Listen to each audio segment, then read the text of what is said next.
సమ్మక్క సారక్క జాతర ఇది వేల సంవత్సరాలుగా కొనసాగుతున్న ఒక గొప్ప ఆదివాసి సాంప్రదాయం. అడవిలో మొదలైన ఈ విశ్వాసం నేడు దేశం మొత్తం గుర్తించే స్థాయికి ఎదిగింది. సమ్మక్క సారక్క జాతర ప్రతి 2 సంవత్సరాలకు ఒక్కసారి మాఘమాసంలో శుద్ధ పౌర్ణమి సందర్భంగా 4 రోజుల పాటు ములుగు జిల్లా తాడ్వాయి మండలంలో ఉన్న మేడారం గ్రామంలో నిర్వహించబడుతుంది. గతంలో ఇది వరంగల్ జిల్లాలో భాగంగా ఉండేది, కానీ జిల్లాల పునర్విభజన తర్వాత ములుగు జిల్లాగా మారింది. ఈ జాతర ఏషియా ఖండంలోనే అతిపెద్ద మరియు భారతదేశంలో కుంభమేళ తర్వాత అత్యధిక జనాభా కలిగిన జాతర.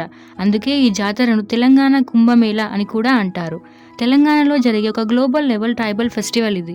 సమ్మక్క సారక్క జాతర వెనుక ఉన్న చరిత్ర కేవలం భక్తికి సంబంధించినది కాదు, అది ఒక ఆదివాసి తిరుగుబాటు కథ.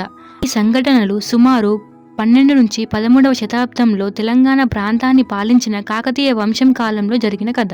అప్పట్లో మేడారం ప్రాంతం చుట్టూ అడవుల్లో నివసించే కోయ ఆదివాసీలు తమ జీవనాధారంగా ఈ అడవిపైనే ఆధారపడి జీవించేవారు. మేడరాజు ఒక కోయ ఆదివాసి నాయకుడు. ఈయన కుమార్తె సమ్మక్క. మేడరాజు కాలంలో కోయ సమాజం ఒక క్రమబద్ధమైన గిరిజన వ్యవస్థగా ఏర్పడింది.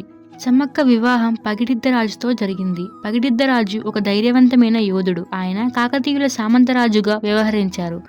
కాకతీయ రాజుల తరపున యుద్ధాలు చేసిన వీరుడిగా గుర్తింపు పొందాడు. సమ్మక్కకు పగిడిద్దరాజుకి కలిగిన సంతానమే సారాలమ్మ, నాగులమ్మ, జంపన్న. కాకతీయ పాలన సమయంలో మేడారం ప్రాంతం చుట్టూ తీవ్రమైన కరువు పరిస్థితులు ఏర్పడ్డాయి. వర్షాభావం వల్ల పంటలు పండకపోవడం, అడవుల్లో ఆహార వనరులు తగ్గిపోవడం వల్ల కోయ ఆదివాసులు తీవ్ర ఆహార కొరతను ఎదుర్కొన్నారు. ఇలాంటి కష్టకాలంలో కూడా రాజైన 1వ ప్రతాపరుద్రుడు పన్నులు చెల్లించాలని ఒత్తిడి చేయడం అన్యాయంగా మారింది.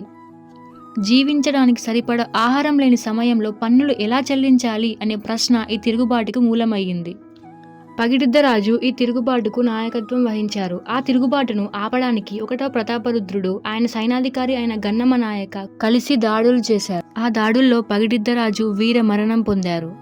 తర్వాత ఆ అన్యాయానికి సమ్మక్క, తన కూతురు సారక్క ఎదురు నిలబడ్డారు. ఇది ఒక రాజ్యానికి, ఒక ఆదివాసి సమాజానికి మధ్య జరిగిన అసమాన యుద్ధం. రాజ్యానికి సైన్యం, ఆయుధాలు ఉండగా ఆదివాసీల వద్ద ఉన్నది అడవి పరిజ్ఞానం, ధైర్యం, ఐక్యత మాత్రమే. శత్రువు చేతిలో చంపబడడం ఇష్టం లేక జంపన్న సంపెంగ వాగు, దానినే దయ్యాల మడుగు అని కూడా అంటారు, దానిలో దూకి మరణిస్తాడు.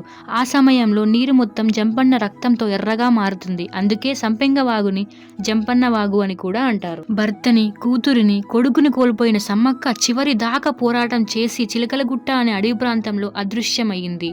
అదృశ్యమైన ప్రాంతంలో కుంకుమ, పసుపు నిలిచి ఉన్నాయని ఆదివాసీల నమ్మకం. సమ్మక్క సారక్క జాతర 4 రోజుల పాటు సాంప్రదాయబద్ధంగా సాగుతుంది. ప్రతి రోజుకి ఒక ప్రత్యేక అర్థం, ఒక నిర్దిష్ట ప్రక్రియ ఉంటుంది. జాతర మొదలైన రోజు పగిడిద్దరాజుని పొన్నుగొండ కొమరం నుండి మేడారానికి తీసుకొస్తారు. మొదటి రోజు సారక్క వెదురుబండ రూపంలో కన్నపల్లి గ్రామం నుంచి మేడారం గద్దె వరకు తీసుకొచ్చి ప్రతిష్ఠిస్తారు. సారక్క వాహనం జింక అని నమ్మబడుతుంది. రెండవ రోజు సమ్మక్కను అడవిలోని చిలుకలగుట్ట అనే ప్రాంతం నుండి మేడారానికి తీసుకొస్తారు. సమ్మక్క వాహనం పెద్ద పులి అని భావిస్తారు. మూడవ రోజు భక్తులు జంపన్న వాగును దర్శించి స్నానాలు చేసి ఇప్ప పువ్వు ద్రవాన్ని సమర్పిస్తారు. ఇక్కడ కోయ ప్రజలే పూజారులు. ఈ జాతరలో బంగారాన్ని పంచడం సాంప్రదాయం. బంగారం అంటే బెల్లం. 4వ రోజు జాతర ముగింపులో భాగంగా పూజనీయులైన దేవతలను అత్యంత భక్తి శ్రద్ధలతో మరియు ఉత్సవ గౌరవాలతో మేడారం నుండి వారి వారి ఆటవి నివాసాలకు గొప్ప వీడ్కోలు ఊరేగింపుతో తీసుకెళ్తారు. ఇలా 4 రోజుల పాటు చాలా అంగరంగ వైభవంగా సమ్మక్క సారక్క జాతర అనేది తెలంగాణలో జరపబడుతుంది.